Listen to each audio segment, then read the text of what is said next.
So I started working in a construction company and I had little money to fund my passion before it turned to business.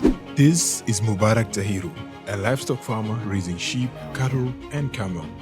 I started with 3 animals that are hornless white, mostly they are white, and this red Rajis, and it has been growing in numbers over the years. That I have my own construction company, I have my barbering shop, and I also have my farm here.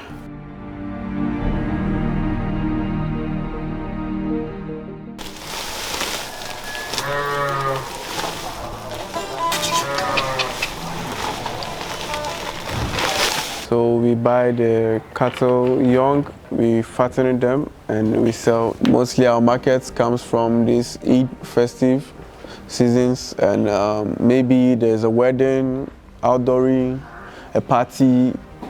We supply people. I make much money, but it all goes back to the business. After every Eid, I invest almost everything back in because I have a vision that when the farm gets to a certain level, it will all come back. Mubarak didn't study agriculture or anything else in school. Instead, he did visual arts. But because he had a strong love for animals, he decided to pursue livestock farming as a side project, which eventually developed into a business. I always had this love for animals generally. It's not just about the business side. I just love taking care of animals. Even when I don't have anything, seeing them, okay, I'm good. When I was young, there's a story. I saw one Fulani man passing.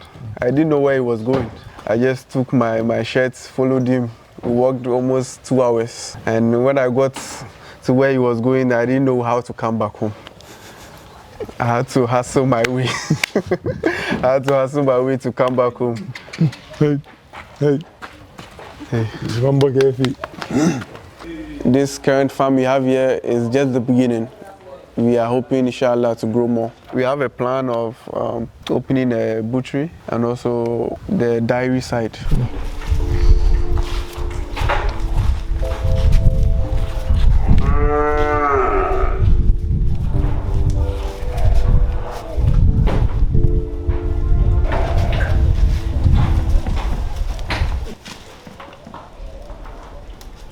So this is currently the biggest bull in Ghana, and his name is El Chapo.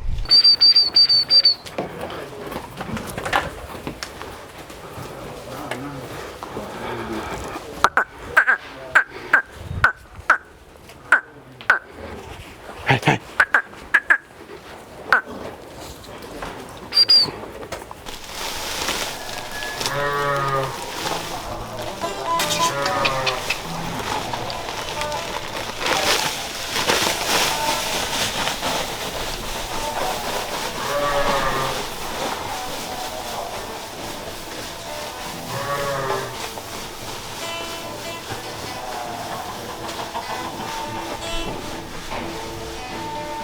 So this one has been here for 1.5 years, and it has a name that offends people mostly.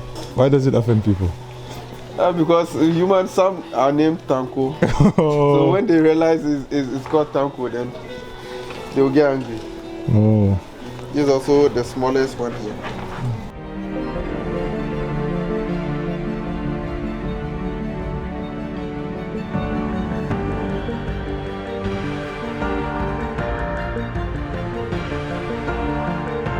So the cattle, where did you get them? The cattle, mostly we get them from the northern part of Ghana. Is it like Tamale and Eazi, Bupe, Akate. Akate is in the eastern region. That's where mostly I get my animals. And the main animal markets at Ashama. Yes. How long, when you get them, because you told me that you get them like when they're like young. Yes. So once you get them, how long does it take until they are like fully, We have the sizes you have to get. You have to know the type of business you are going into. Maybe if you are going for breeding, you have to get one which is suitable for the breeding, the type of breeding you want. So, and the sizes matter.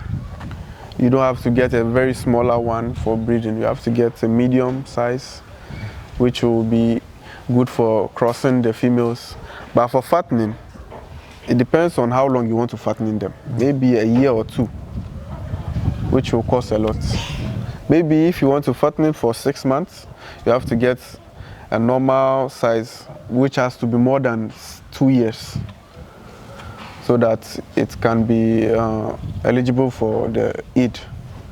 You know, there are 2 years and above, so you don't have to get a smaller one. Mostly I like the smaller ones because I wouldn't sell those ones faster. I have the Eid packages and the normal breeding packages, which other farmers also come and buy. Yes. After treating them, they will come in for them so that they won't hassle more. Yes. So what are the challenges in this business? What are the challenges that you encounter? The challenges is mostly the feed and the cost of medication. Cost of medication. Last year we were even complaining. So imagine this year it is going up maybe 30 to 40% from last year's price. And the feed also, because of the change of climate, is becoming difficult to find around here. We are even much closer to the villages, so ours is even better than our fellow farmers in the city because they have to drive all the way from the city and come and hustle for the cassava peels, soya bean, maize chaff, all this malt waste. Yes, that's what we give them here. I can't stress this enough. Agriculture is key. In Africa, we need more young minds venturing into farming, be it crop or livestock. Take Mubarak for example. What began as a passion project has now grown into a thriving business, generating multiple streams of income for him. When it comes to business, farming is a booming business. You see these animals, when you treat them well, they grow faster. That's the secret most farmers don't know. But when you are in the uncomfortable places, maybe the ventilation is poor, the farmer wouldn't know. Unless you study the animals, they usually get these respirational problems, this dust worrying them. So when you treat them good, they grow faster. And when they grow faster, you get your money. There are no shortcuts in farming. It's all profitable. But the beginning is always going to be difficult because you have to learn things the hard way. So every year we see new sickness we've never encountered before, and we are still learning. So what advice do you have for, any young farmer, someone out there who wants to do what you're doing? Have a farmer take you through this, else you lose a whole lot of money. You have to visit the farm, do some consultation. Don't buy your animals and give it to someone else and say you're a farmer. You have to be at your farm and you have to gain an experience with the animals because there's no school around which will teach you about this. You have to be on the field, always. There are challenges always, you have to learn and know it so that you can avoid them next time. That's it from me today. I'll leave Eazi Farms contact details and social media handles in the description box below. Please do me a favor, like this video and subscribe to the channel.